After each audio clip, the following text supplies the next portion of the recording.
Sorotan kami di Metro Siang kali ini pemirsa adalah soal polemik di Raja Ampat. Jadi di balik keindahannya yang mempesona, Raja Ampat ini selama ini menyimpan cerita lain tentang tambang nikel, hutan yang ditebang, dan terumbu karang yang terluka. Pekan kedua Juni 2025, pemerintah akhirnya mengambil langkah yang ditunggu banyak pihak, mencabut izin 4 perusahaan tambang nikel yang beroperasi di kawasannya. Tapi ada satu yang namanya tetap bertahan, pemirsa, PT GAC Nikel. Ini kenapa hanya mereka yang tidak dicabut izinnya, apa sebenarnya alasan pemerintah dan bagaimana pengawasan ke depan agar Raja Ampat tidak lagi terancam, kami akan membahas di siang hari ini pemirsa.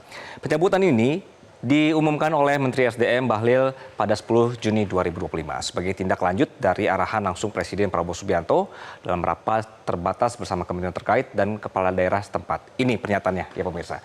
Jadi langkah ini diambil setelah berbagai evaluasi teknis dan lingkungan menunjukkan bahwa keempat perusahaan tersebut telah melakukan aktivitas pertambangan yang berdampak buruk terhadap kawasan konservasi Raja Ampat di wilayah yang dikenal sebagai salah satu pusat keanekaragaman hayati laut dunia. Kami akan tampilkan pemirsa dari pantauan pemerintah kemarin yang kemudian juga disampaikan dalam konvers. Ini adalah peta satelit dari 5 perusahaan yang beroperasi di wilayah Raja Ampat. Jadi kemarin sudah ada informasi berkenaan di mana posisinya dan di mana wilayahnya. Sebelah kiri pemirsa ini ada GAC Nikel. Kalau misalnya Anda lihat, inilah yang kemudian dengan alasan pemerintah lokasinya ini tidak berdekatan dengan Pianemo, daerah-daerah yang menjadi wisata. Di sebelah sini untuk wisatanya. Jadi menurut pemerintah GAC Nikel ini masih jauh posisinya. Nah kemudian ini adalah PT Mulia Reman Perkasa berada di sini, KW berada di sini, Nurham berada di sini, dan Anugrah Surya Pratama. Ini mereka berempat kemudian yang IUP-nya dicabut. Jadi sekali lagi pemerintah beralasan kemarin bahwa sudah ada prosedur yang jelas dari PT GAC Nikel.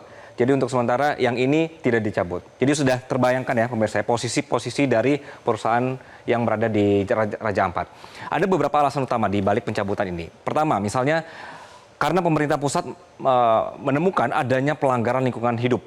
Keempat perusahaan terbukti merusak hutan dan terumbu karang dalam wilayah yang semestinya dijaga. Temuan ini diperoleh dari hasil inspeksi lapangan yang melibatkan Kementerian Lingkungan Hidup dan Kehutanan. Nama perusahaannya ada di sebelah kanan Anda nih pemirsa. Nah, kemudian alasan berikutnya adalah karena kawasan geopark, jadi izin perusahaan-perusahaan ini diterbitkan sebelum Raja Ampat ditetapkan sebagai geopark nasional di 2017 dan global oleh UNESCO di 2023. Namun setelah penetapan ini, kegiatan tambang dianggap tidak lagi relevan dengan status konservasi kawasan. Kemudian juga ada poin desakan dari publik. Gelombang kritik kita tahu dari aktivitas lingkungan, masyarakat adat, sampai pegiat media sosial, termasuk Anda mungkin, ini turut mendorong pemerintah mengambil langkah yang tegas.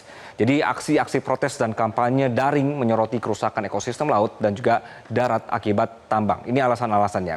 Dari 5 perusahaan yang memiliki IUP di wilayah Raja Ampat, hanya PT GAC Nikel sekali lagi yang izinnya tidak dicabut.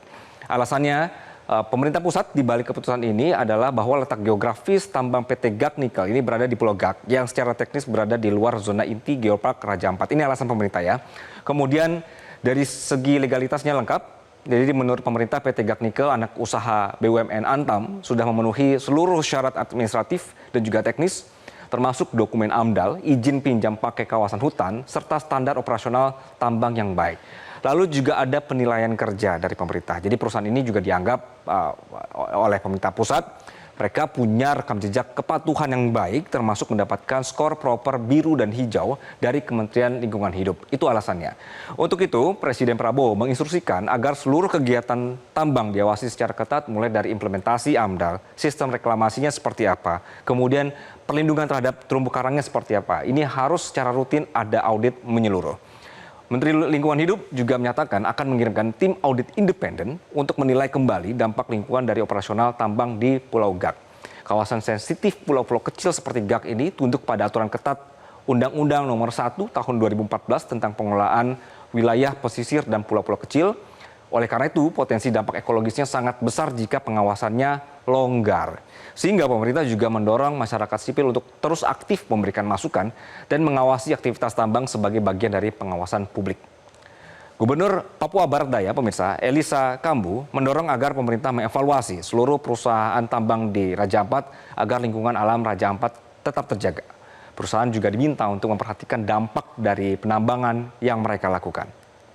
Memang beberapa perusahaan yang melakukan penambangan di Raja Ampat ini kita harapkan supaya segera dilakukan moratorium evaluasi Sehingga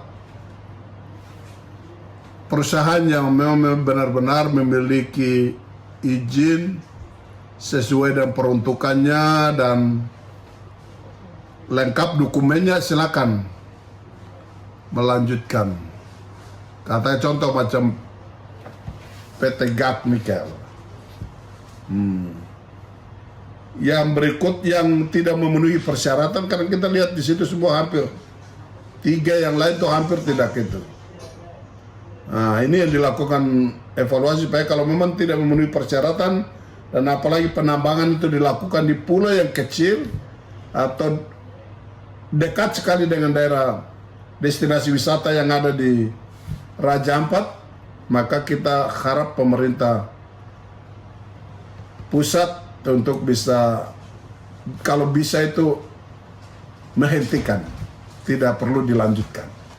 Menteri Lingkungan Hidup Hanif Faisal menyebut ada potensi pidana terkait kegiatan pertambangan di Raja Ampat oleh 4 perusahaan. Hanif menyebutkan kini Kementerian Lingkungan Hidup tengah melakukan pendalaman dan pengawasan untuk menyikapi pencabutan izin 4 perusahaan di Kabupaten Raja Ampat.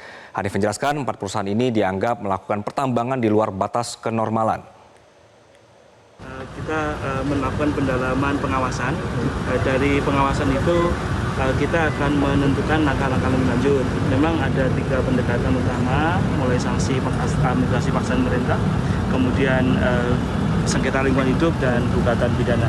Ada yang memang ada potensi ke sana karena ada beberapa kegiatan yang dilakukan di luar norma. Ini ada potensi pidana terkait dengan kegiatan pertambangan yang telah dilakukan. Intinya kegiatan yang telah dilakukan wajib melakukan pemulihan di sana. Tidak berarti dicabut kemudian selesai. Nah, pengawalannya pemulihannya akan dilakukan oleh Kementerian Lingkungan Hidup bersama teman-teman. Tapi begini pemirsa, kita harus sepakat satu hal, bahwa langkah pencabutan izin tambang di Raja Ampat ini bukan akhir dari cerita, tapi baru permulaan dari ujian sejati, yaitu menjaga komitmen, menegakkan pengawasan, dan menempatkan kelestarian di atas kepentingan sesaat. PT Gat Nikel memang masih beroperasi, tapi semua mata sekarang tertuju padanya. Janji pengawasan ketat dari pemerintah harus dibuktikan, bukan sekedar dikatakan, karena satu kelengahan saja bisa membawa kerusakan yang tidak bisa dipulihkan. Raja Ampat bukan hanya milik Indonesia, tapi warisan dunia. Maka pemirsa, pertanyaannya sekarang, apakah kita benar-benar siap menjaga surga ini tetap utuh? Karena alam bisa memberi, tapi juga bisa pergi kalau kita abai. Download Metro TV Extend sekarang.